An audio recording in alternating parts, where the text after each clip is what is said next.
आप सबको मेरी नमस्ते। मेरा नाम है अजय। मैं इस चैनल में आपको कहानियां सुनाता हूं। कभी तीसरी शक्ति के प्रकोप के बारे में बताता हूं तो कभी देव के चमत्कार किस्से सुनाता हूं। और आज का आर्टिकल हमारे पास आया है। उत्तराखंड का एक शहर पड़ता है काशीपुर। काशीपुर का रहने वाला छोटा सा एक परिवार काफी अच्छी अपनी जिंदगी जीवन यापन यहाँ पर कर रहे थे। और इस परिवार में 5 लोग, माता पिता और एक उनका बेटा नीलेश, जो एक प्राइवेट कंपनी में जॉब कर रहा था, और एक उनकी बहू, साथ में एक उनका आगे 7 साल का बेटा। और अच्छी खासी जिंदगी इनकी चल ही रही थी। तो नीलेश ये कहता है कि इस बार की होली में मैं कम से कम 6-7 दिन की छुट्टी लूंगा और अपने बेटे को भी प्रॉमिस जो मैंने किया है कि रामनगर घुमा के लाऊंगा, वहां घुमा कर लाऊंगा। अब जैसे ही होली का समय आया है, इन्होंने अच्छा खासा रंग खेला और काफी इंजॉय भी किया। लेकिन जैसे ही अगला दिन आया तो इनके बेटे ने भी डिमांड करी कि पापा मुझे ये सामान मार्केट से चाहिए। और साथ में इनकी पत्नी भी बोली कि ऐसा है, कुछ एक गुजिया ले आओ, क्योंकि अभी काफी सारे मेहमान ऐसे हैं जिन्होंने आना है।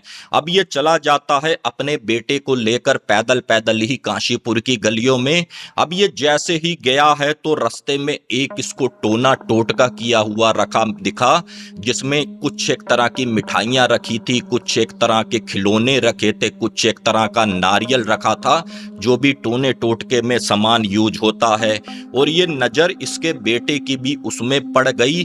लेकिन जैसे ही नीलेश फिर उसको लेकर आगे गया एक मिठाई वाले की दुकान पर कि भैया ऐसे ऐसे हमको गुजिया चाहिए, उस गुजिया वाले ने ये कह दिया, मिठाई वाले ने, कि भाई साहब अब तो सारा माल खत्म हो गया, और एक बात ये बताओ, होली के बाद कौन खरीदने आता है, अब हमारे पास स्टॉक नहीं बचा। और ये वहीं से ही अपने लड़के को लेकर वापस आने लगा। और ठीक उसी चौराहे पर जहां पर वो टोना टोटका रखा था, उसका कोई मिलने वाला दोस्त मिला और ये उससे 2 मिनट बातें कर रहा था। इसके लड़के ने जैसे ही उससे हाथ छुड़ाया है और ठीक टोने टोटके पर रखी हुई बर्फी का पीस उठा लिया। अब जब उसकी बात निपटी है और इसने कहा कि बेटा चलो, अब जब देखा कि उसके हाथ में एक बर्फी का पीस है, तो यहाँ पर नीलेश बोला कि बेटा गलत बात है, इस तरीके से चोरी करना गलत होती है।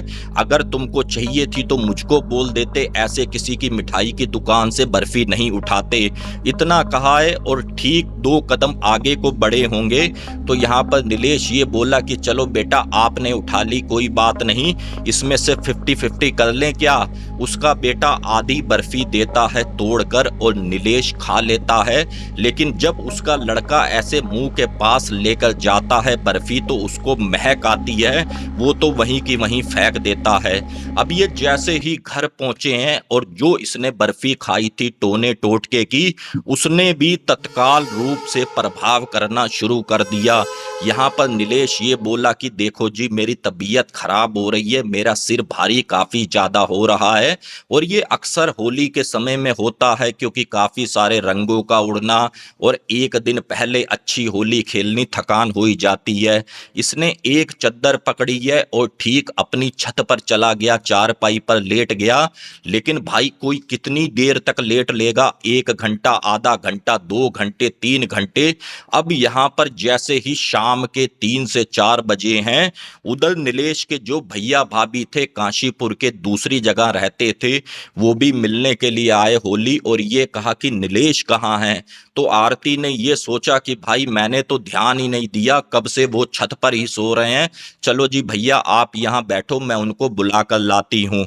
अब जैसे ही नीलेश को हाथ मारा है, एक बार को तो ऐसे लगे भाई कितनी गहरी नींद में सो रहा है। लेकिन जब 2-3 बार आरती ने उठाया उनको और वो उठा है, और आरती ये बोली कि भैया भाभी आए हुए हैं, जरा जल्दी जल्दी आओ नीचे और उनसे हाय हेलो करो।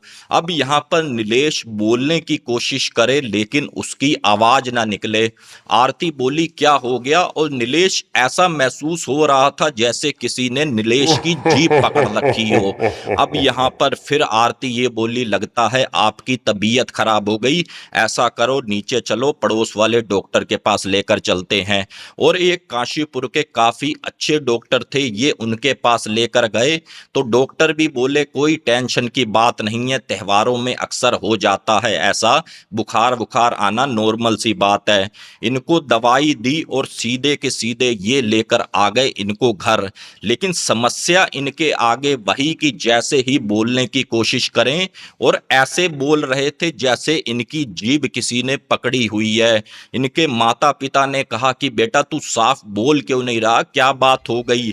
फिर इसने क्या किया, एक पेन और एक कॉपी मंगाई और अपने घर में ये कहा कि मैं इसलिए नहीं बोल पा रहा हूँ, मेरी किसी ने जीभ पकड़ रखी है।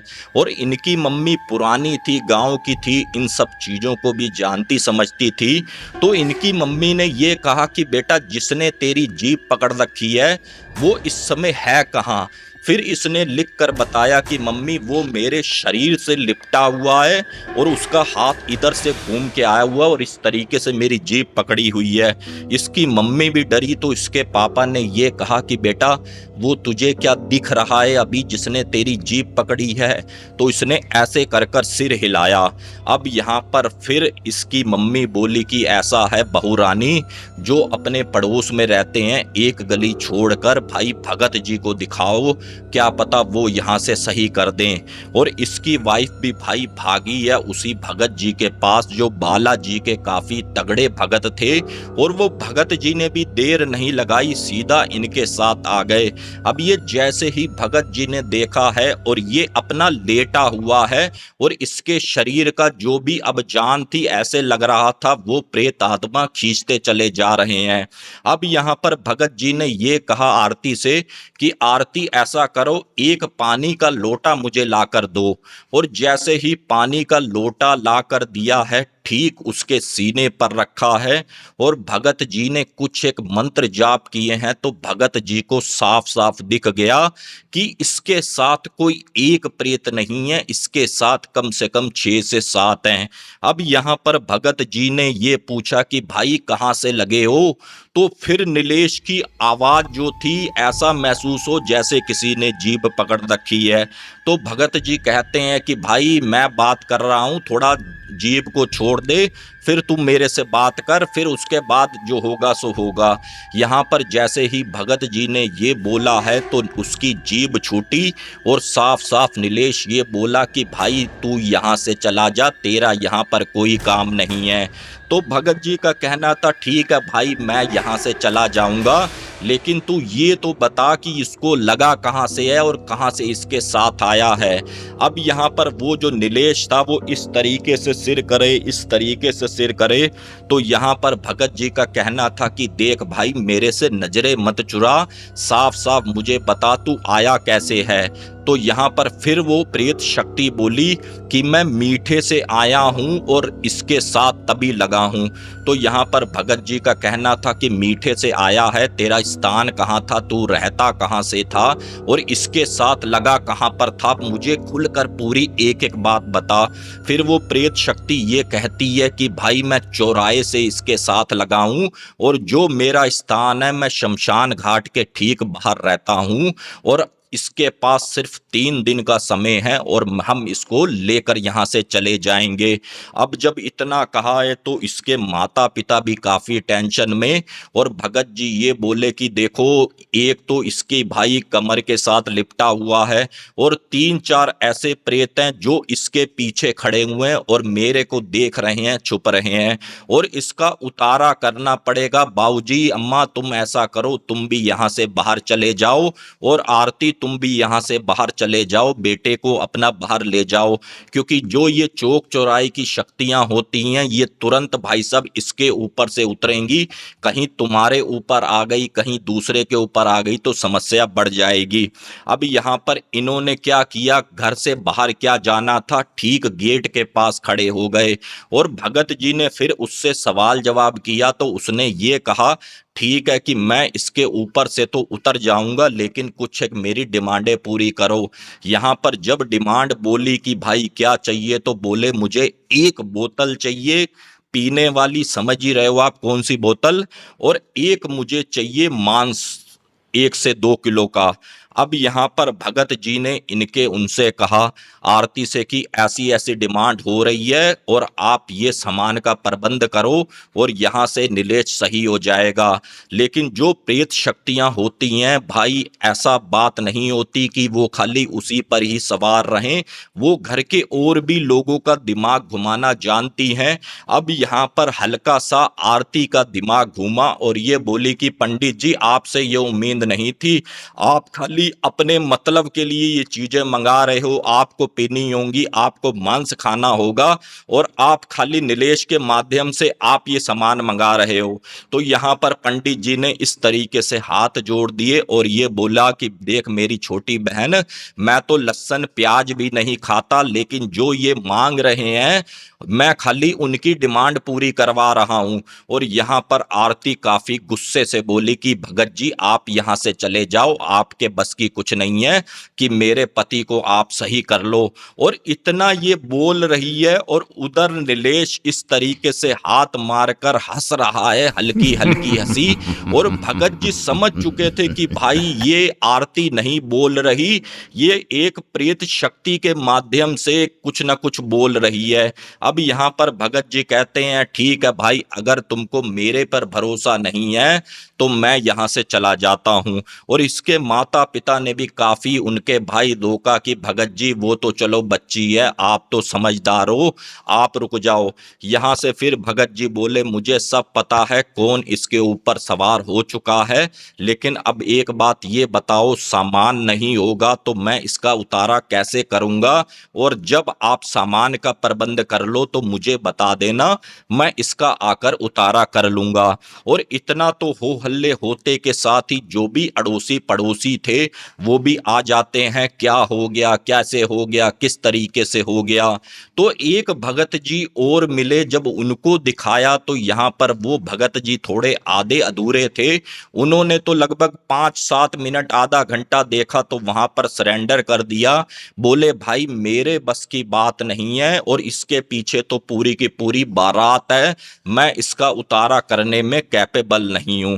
अब जब इतना कहा है तो उसके बाद आरती ये बोली कि मम्मी इनको लेकर भाई किसी अच्छे डॉक्टर के पास चलो, कहीं ऐसा ना हो कोई घटना हो जाए, कुछ हो जाए, फिर देर हो जाए। अब यहाँ पर आरती की सास बोली कि बेटा तू नहीं समझ रही है, ये डॉक्टरों के बस की बात नहीं है, इसको कोई ना कोई भगत ही सही कर सकता है, तू क्यों कहना नहीं मान रही है।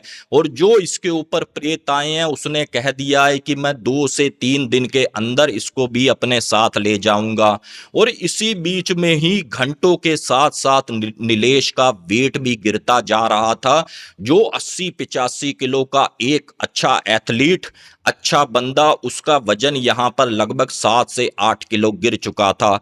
लेकिन आरती की जिद की वजह से ये एक हॉस्पिटल में इसको लेकर गए।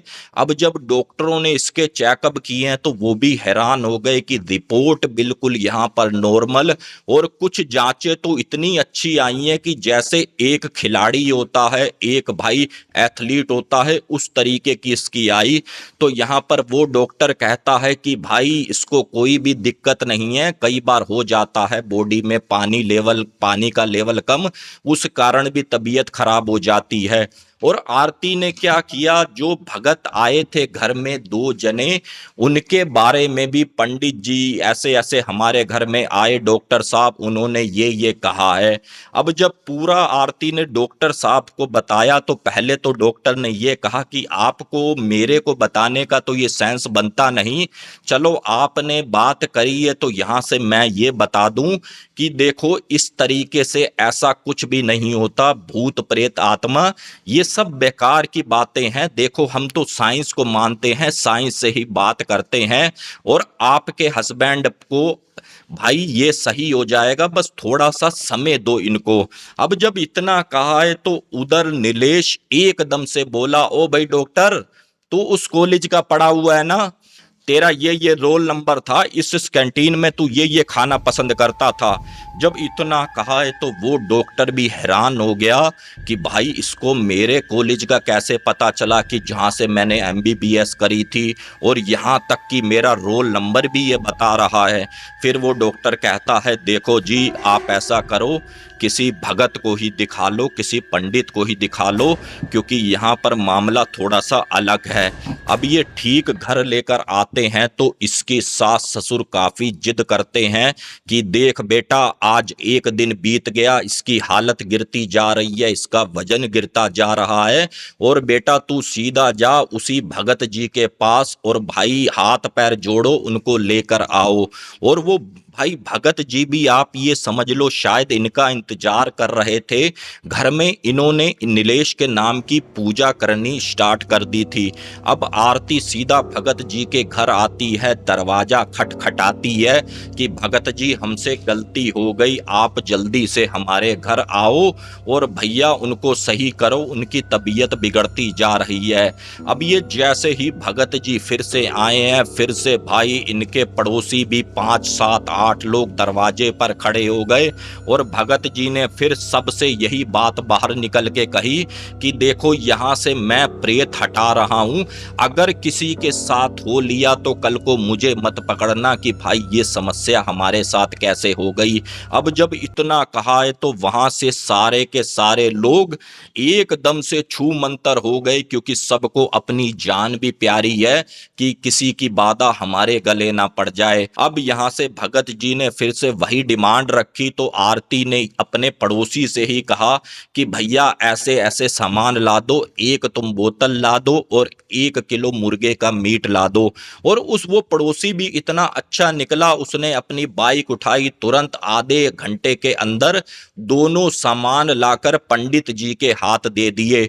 और नीलेश अपना इस तरीके से सीधा लेटा हुआ है और एक लोटा उन्होंने फिर से पानी भरकर नीलेश के सीने पे रखा है और एक जो दारू की बोतल थी एक यहाँ उसके रखी और जो मांस का टुकड़ा था लगभग इतना बड़ा वो रखा उसकी बाजू के यहाँ पर।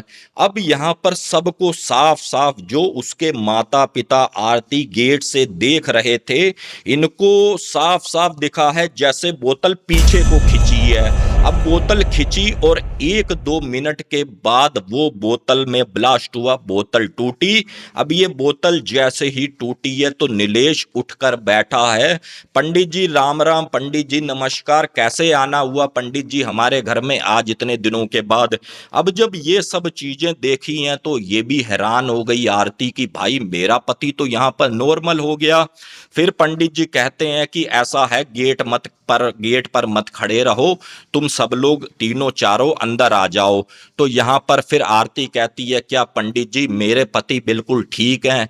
तो यहाँ पर उन्हीं भगत जी का कहना था देखो अभी मैंने इसके ऊपर से प्रेत हटाए हैं, अभी आप ये मत समझो कि वो भाई इनका पीछा छोड़कर यहाँ से चले गए, अभी वो हमारे दाएं बाएं घूम रहे हैं और हमको ये काम करना पड़ेगा। अब तो खैर शाम ज्यादा हो गई, सुबह ही हमको निकलना पड़ेगा मेहंदीपुर बालाजी के लिए। और भगत जी ये बोले कि हाँ भाई बाबूजी आप भी चलोगे, आरती आप भी चलोगे। तो ये सब रेडी हो जाते हैं, साथ में 2-1 पड़ोसी और भी जाते हैं कि भगत जी हम भी चलते हैं, चलो जी कोई मदद की जरूरत पड़ेगी तो हम भी साथ चलते हैं। और आप विश्वास नहीं मानोगे, जब इसको गाड़ी में लेकर जा रहे थे वो तो भगत जी ने एक काम अच्छा करवाया था कि 2 गाड़ियां बुक करवाई थी, उनको पता था कि ये रास्ते में नाच नचाएगा। और इसको जो भैंसों को आदमी बांधता है जंजीरों से मोटी मोटी से, उससे बांध कर मेहंदीपुर बालाजी लेकर गए और कम से कम 2 से ढाई घंटे वहां पर उसने खेल दिखाया कि ऐसे ऐसे एक एक प्रेत वहां से हटा और उसके बाद नीलेश कहीं जाकर नॉर्मल हुआ। फिर उसके बाद पंडित जी ने ये कहा कि हाँ भाई बताओ कैसे कैसे क्या हुआ था तुम्हारे साथ जब नीलेश बिल्कुल नॉर्मल हो गया। फिर उसने कहा कि ऐसे ऐसे हम गए थे मार्केट में, बेटे ने एक बर्फी का पीस उठाया और वो तो मिठाई की दुकान से ली थी और वो मैंने खाई, उसके बाद मेरी तबीयत खराब होने लग गई। तो भगत जी का ये कहना है कि तेरे बेटे ने किसी दुकान से पीस नहीं उठाया था, किसी टोने टोटके वाली दुकान से, वो चौराहे से उठाया था। अब उसका छोटा सा बच्चा जब उससे प्यार से पूछा तो उसने भी कह दिया कि पापा मैंने वो जो चौराहे पे बर्फी रखी थी मैंने वो उठाई थी, मुझे काफ़ी पसंद है। फिर इनको लगा कि हाँ भाई ऐसी ऐसी हमारे साथ गलती हुई, लेकिन चलो कोई बात नहीं भाई, भला हो गया, बंदा सही हो गया, अब इसके पीछे बात के पढ़कर करना भी क्या है। और यहाँ से जैसे ही घर आए और अच्छे से इन्होंने अपने घर भी पूजा हवन करवाई, अपने घर का कीलन भी करवाया उसी भगत जी से, और उसके बाद इनके साथ कोई भी ऐसी घटना नहीं घटी। और ये पूरा इंसिडेंट इनके साथ हुआ था सन 2016 की होली के समय ही। और बाकी फ्रेंड्स, ये छोटा सा आर्टिकल अगर आपको समझ में आया, पसंद आया, तो प्लीज़ चैनल को सब्सक्राइब करें, प्यारा सा कमेंट ये भी करें कि ये आर्टिकल आप कहाँ से देख रहे हैं। मिलते हैं फिर किसी और न्यू हॉरर स्टोरी में। जय हिंद, जय भारत।